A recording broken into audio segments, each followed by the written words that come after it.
Sergeant Fleener, K Troop. It was wounded in action 15 October. Dismounted Copper B in pursuit of known IED maker when IED detonated in alleyway 3 to 5 feet in front of him.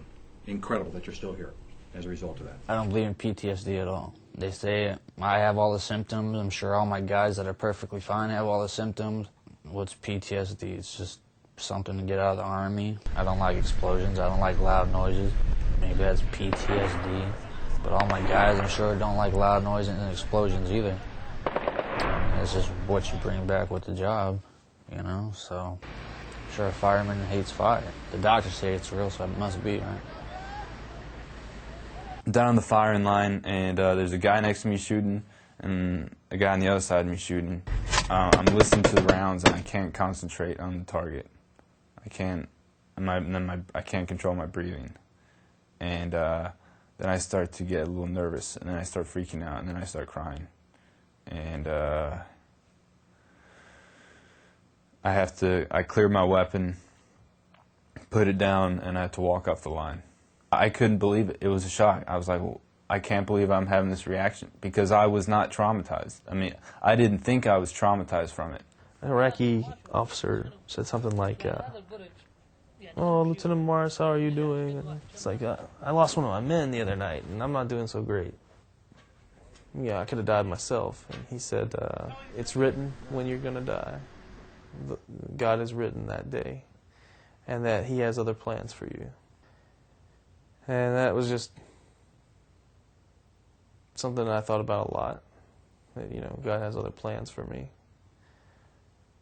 You know, losing Sergeant Caldwell sucked, but you look behind you, you got the rest of the guys to take care of. So I just kept going. It's not pretty. I've always been up north, you know. Some say it's the worst spots that we've been at. Maybe it was, you know. So then I was always in the worst spots, fighting the worst battles. Maybe down south, Baghdad or lower or wherever. It's nice and green, and everybody gets jobs, and Americans are sitting there eating lunch at Applebee's with an Iraqi, and maybe, I don't know, I've never seen it there. But up in Mosul, yeah, it definitely ain't gonna happen no time soon.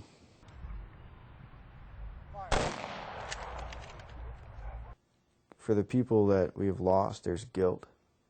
With Sergeant Regalado, even though it didn't seem like much of an injury, because it didn't bleed, and you're thinking to yourself, well, he was alive when he was there, and he died in the cache. And so you're thinking to yourself, what could I have done? And so you feel guilt because he didn't make it, even though they tell you there wasn't a chance, because the bullet entered his heart. There was nothing that could be done.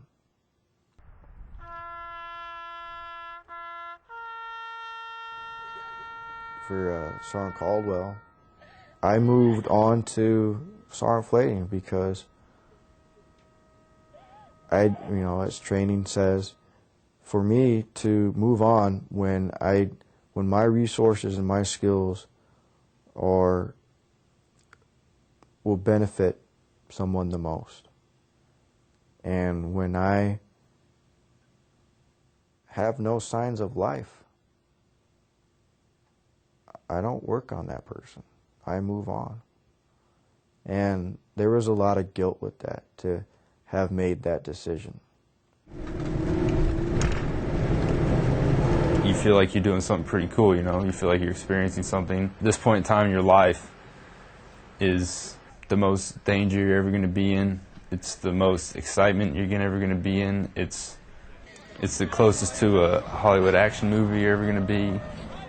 I honestly, I felt like it was a privilege to be able to fight in a war, and I can't believe everyone my age didn't do it. There are war stories that you want to tell, but you don't want to tell.